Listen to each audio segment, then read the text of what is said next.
Hello, welcome to today's episode with Nayak. Hope you're having a great day. Well, having recognized the vital role that family business play as the backbone of many economies worldwide, I chose to discuss on the governance of family business with one of the leading business experts, Mr. Amir Qureshi. Hello, Amir. How are you doing? Good. Thank you. Thank you very much for having me. Great. Thank you. Thanks to you for giving us your precious time.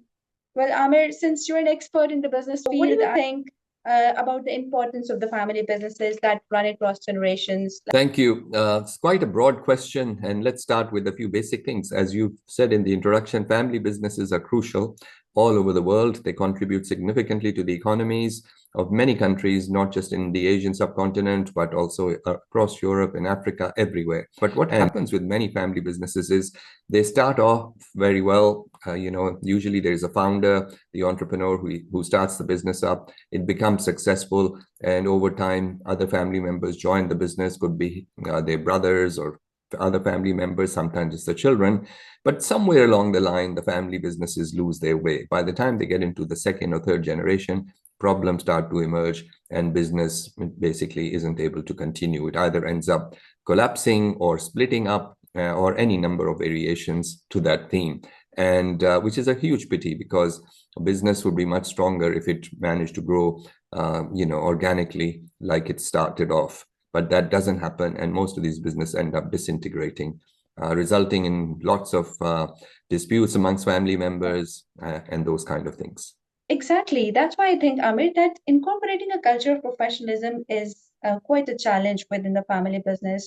Although I do know some of the businesses like Walmart and Ford Motor, they're also been successful, but I think they have incorporated some of the non-family executives. Why uh, incorporating a culture of professionalism often comes in conflict within the family business? That's a good question. I think what happens is that a lot of family business owners are confused by one thing. The ownership of the business is a separate issue from management of it. So quite often, many family businesses insist upon having their family members in management position, key management positions. So for example, in a typical family business, they feel like, the founder of the business must always be the CEO. When he or she is too old and wants to retire, then he wants to pass the CEO ship to his son, mostly, not daughters, as it happens in a lot of the Asian economies, at least. And what that does is denies the company or the organization the opportunity to recruit the best person for the job. So you're compromising the business by not having the best management team. So what needs to happen, and the examples that you've given of companies which have grown to be very large, is to professionalize the management. And yes, the family can own the shares in the business, they can be the owners, but they don't necessarily have to have every critical position in the management side, so that they can separate the management function with the ownership part. And that would be one way of solving this problem. Absolutely agree. So that's why I want to know that why then how can actually we can establish some formal governance structures such as charters that are tailored to family enterprises. So we worked with many family businesses. And the good thing is that most of the issues that lead to the collapse of family business or the disintegration of family businesses can actually be fixed if some pre-planning and forward planning is done. These are issues that companies around the world are solving. These are not issues that can't be solved. So let's talk specifically about governance that you mentioned. For example, in a family business, it's necessary to separate two things. On the one hand, you have the governance of the business, which is the day-to-day operations of the business, how the decisions are made, etc. And that is a function that's normally carried out by the board of directors. So we need to have a well structured board in place, right? And it should have not just family members, but people from the outside who have expertise and so on in their particular field. So the board of directors will then manage the business part. Then in addition to that, you need to have a way of governing or managing the governance of the family, how family decisions will be made.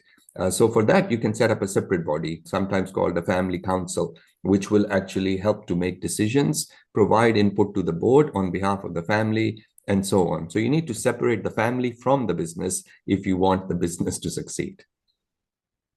I absolutely agree with you, and it's quite enlightening for me as well because the concept of the family council that you have given is very different from and I think it's quite operational as well in order to run the business smoothly. So, I mean, how do you think about the generational transitions within the family business? Like, does it impact business continuity and governance practices? Yes. So a lot of families just assume that their children are going to take over the business one day, especially in the Asian continent. People assume that their sons, mostly not daughters, for whatever reason, many families tend to exclude daughters from family businesses. I don't personally agree with it, but that is how it works in this region at least. So they assume that their sons are going to take over the business. And the best way to do this is to start grooming these children from a young age. And part of the family council's role is to actually help in the development of these young people so that when the time comes, they're ready to take on the responsibility of the management of the business or the leadership of the business. Now, that doesn't happen overnight. And businesses actually have to have structured development plans for their children so that when they come into the business, they are useful, they contribute, and they're not just, put in senior positions where they don't really know what they're doing and they pretend that they know. So the first thing is to actually have a very clear understanding of what the process would be to induct these children into the family business, at what stage they will come into the business, or what level they're going to come in, what their role is going to be, who will develop them, who will coach them, who will mentor them. And then gradually, by the time they come into a senior position, they should be well and truly ready to take on the business and hopefully take it to the next level that the parents could not. Yeah, obviously. Yeah, because there's always some kind of innovation coming with the generational transition as well into the family business. Yes. Well, since we have talked about some of the challenges and some of the solutions to overcome those challenges within the family business, I'd also like to have your viewpoint, or you can say your opinion about the enduring advantages of the family business. Like, can you share like what could be the enduring advantages of family business and how can they actually um, mm, how people, because most of the times I have heard from the people that okay, they do own a family business but they don't want to continue working in the family. They have some kind of issues with businesses and they want to do something else. What do you want to suggest to such people, or you can say the descendants who own the family business? Yeah, so I think, every generation is different from the generation before. So one of the things the older generation has to accept that the next generation may not think about things the same way as they do. They may have different approach to doing things. They may have different priorities. So just because there is a sizable business that they have built up, it should not always be up to the younger generation to take that business over and carry it on. Now, of course, if that's what they want to do and if they're passionate about it and they want to work in it, then they should be welcomed with both arms. But essentially, what happens is a lot of the time, the children, the younger generation wants to do something else. They have absolutely no interest in the family business. So that should be the first thing before we encourage them to join the family business, to establish if that's what they want. Now, in the old-fashioned families that own these kind of businesses, this is not a practice that is undertaken. It's just assumed that the oldest son will take over the business, and they're put into that position. And quite often, they don't do such a good job of leading the business. The business sort of struggles, and they're also very unhappy because this is not something they chose, but it was thrust upon them. So the first thing to know is what And the younger generation wants. Sorry, yeah. I really think the major hurdle in this continuity, it's because of the long practiced, old-fashioned techniques or strategies into the family business. Most of the times, what happens is that the younger generation wants to practice something else, and they force them to actually put that strategy into practice into the business, and that's why they lose interest in continuing the family business or continuing working into the family business. So Yes. I believe that there must be some kind of flexibility, understanding between, or you can say some of the gap bridging practice between the two generations. Obviously, with time, innovation has to be brought, some kind of flexibility shown by the elders to the younger generation who are going to work into, or you can say, take their legacy to the next level by their own strategies. It could be a Yes. loss, but it could be success as well.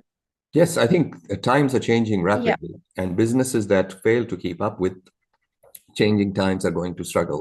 I mean, some years ago, if some young person who had been educated abroad came back into the family business and proposed to his parents that they should, for example, set up an e-commerce platform.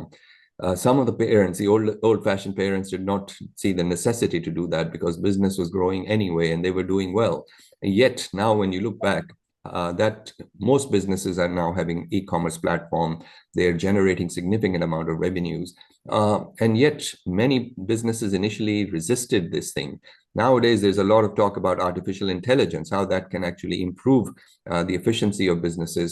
The older generation should not be resisting. In fact, they should be using the younger generation to incorporate these new ideas. And not everything is going to work. From time to time, there's going to be something that flops.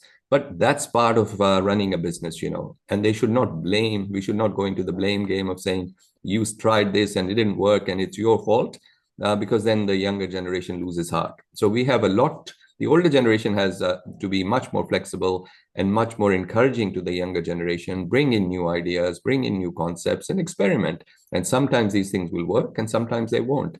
But when they don't work, they should not be blaming them for trying, because that's how they will lose heart and motivation, and then the business will struggle once again. Yeah, absolutely. Absolutely. That's the message I want to convey as well. So, Amir, I'm really grateful for you giving us your precious time, extending my heartfelt gratitude to you for being part of this discussion and sharing insights on how to empower family enterprises to sustain their legacy. Thank you very much to all our viewers as well and giving us a chunk of your day. I'll leave you with a quote here: behind every small business, there's a story worth knowing. Have a good day. Thank you.